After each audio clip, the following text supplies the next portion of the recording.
A few moments later. Ano kaya ngayon ang nasa dyaryo? Kanina may nakita akong post kanina, guys eh. Nakita ko yung post ni Alice Go. Ano kaya ngayon nabalita kay Alice Go ngayon? Kasi sabi nila, he fly away with the airplane. So, naisip ko,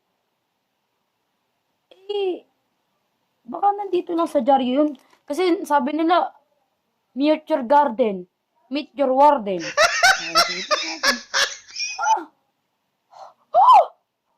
Alice Go! TV 1 million soon ni Alice Go. Coach kanina. Wow! Buloy! Oh my God! Wow! Sabi dito, kay Alice Go. Basahin nga natin ito. Meron to. Inimbestigahan na ng Department of Justice, DOJ, ang napaulat na 1 bilyong sul na inalok mano ng nabidimis Mayor Alice Go sa isang negosyanteng Pilipino NIS para matulungan siya sa mga legal na problemang kinasasangkutan sa bansa. Ayon kay Secretary Jesus Crispin Remulo, kaugnay na ito ay pagbubunyag ni dating Senador Panfilo Lacson na ang kaibigan niya na may kontak sa First Family ay nalapitan umano ni Go bago pa siya lumabas ng bansa. Wow! Nag-alis ko, napakayaman talaga niya. Bakit ganun? Sabi niya na, kamukha daw ni Alice Go yung sa Meet Your Garden in 1960s.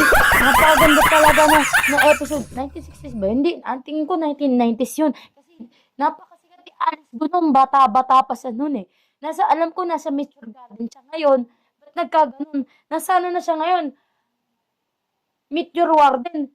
Ba yan? Bakit ganun? Nagkaiba na talaga ngayong taon talaga.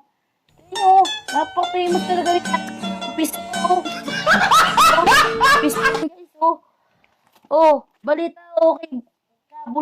Kabuloy ba yun? Meron din dito. Hospital Aspect, Kabuloy. Binara ni Juan Tiberos. Ano ba talaga? Ano ba meron dito sa Kabuloy na rin? Yung dalawang jowa, yung si Madam at si Harimbang, talagang nakita ko sa post talaga na talagang napakahirap noon ni Kabuloy. At ginagamit niya ang mga estudyante daw. Hindi ako nadamay eh. Sabi nila ako daw kaparte nun. Hindi ko nga kilala yun eh. Hontiveros. Sige, basahin nga natin yung mga dito. Binara ni Senador Risa Hontiveros ang kaibigan ni Kandam of Jesus Christ. Code KOJS leader Opolio Kabuloy na inilagay siya sa hospital sa Davao. PBM, very good sa patulong sa biktima ng kalamidad ng SWS.